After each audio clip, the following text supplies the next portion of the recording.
Hey everybody, this is D from Brooklyn with an update on the Nano tank. This is the Assistant Chiefy, D from Brooklyn.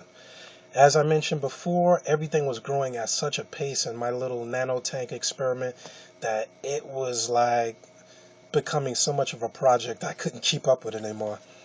One thing with nano tanks is a lot of care and maintenance go into them. I wouldn't recommend to anybody, and probably no book would recommend, that you use a tank under 20 gallons for a nano.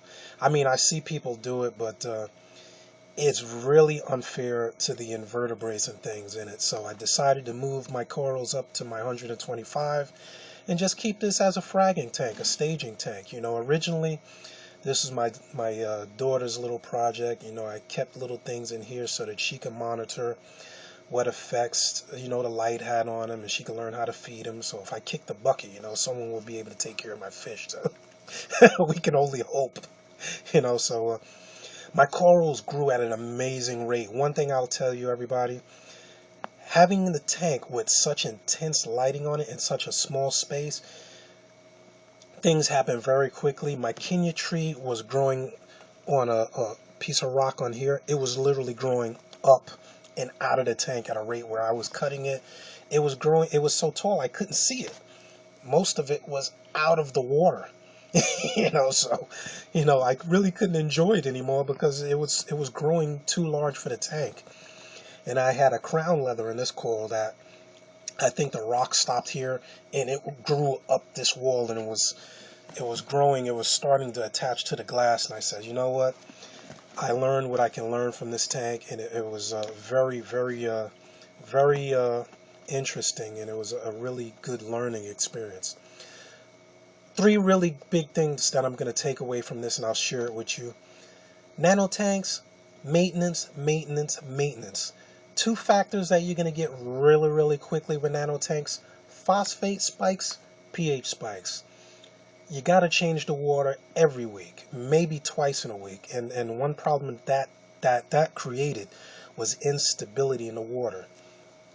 My hat goes off to you guys that keep nano tanks. Oh my God. I was testing pH every day, and you know, anybody with a life other than just living in your fish tank knows how intensely labor heavy that is. So it was more productive for me to move this stuff upstairs where, you know, I could give it my full attention.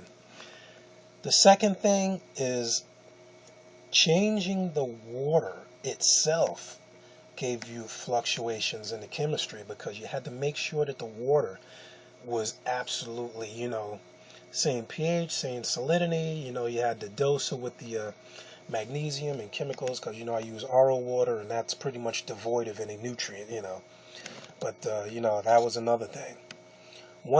Another thing, maybe this is number three, I learned, and this was my daughter's idea. Man, I tell you, you can always learn from something. She's 8, but sometimes you get that other pair of hands thinking outside the box. We cut this door, which many of you may not know, but this nano tank is under my large planted freshwater tank. So we used to leave the door open, and my daughter was like, Dad, why don't you just cut the door? And I mounted the light under there. But one thing I learned is, okay, I have T5s up there, you know, 10,000 K T5s, but for all of you, aluminum foil. Wow, you know, I'm going to be adding this to my 125. Look at the effect it has on the light. Okay, the door is open. As the light hits that aluminum foil, the intensity. Man, my frags were growing twice as fast in this small tank as they did upstairs. So, hello, I will be testing aluminum foil under my hood upstairs. And no cryobacteria.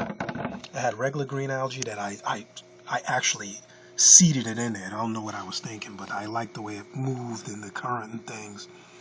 And I kind of just left it in there, and it started growing under that light. But as you see, my shrimp is happy as hell. He's like a bachelor now. Nobody's in there but him. No cryobacteria, you know, no slime, nothing but, you know, this beautiful growth. And I had a ball. It was really fun. As I said before, this is good old-fashioned Jamaica-based sand. I cured it in a vat of fresh water for a while. And yeah, I tell you, whoever said you can't use that sand, If you treat it the right way and you're very careful to make sure you don't piggyback any strays or parasites, man, look, I have about you don't want to know, I had that sand in my tank upstairs for about 10 years and I never had any problem. But the tank was really, really fun, and I had a good time setting it up. So I'll keep it as just my staging and tank for cuttings and whatever else I come up with. But it was good. And on another note, I was testing my tablet. This is the Motorola Zoom. I wanted to see how the video comes out on it. You know, it's keeping up with the Joneses, new technology.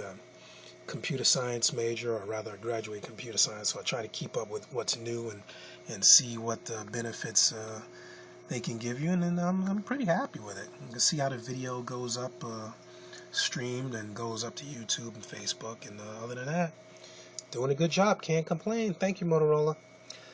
Alright, so until next time, this is D from Brooklyn, the assistant chiefy, and this is my 5.5 gallon once Nano tank.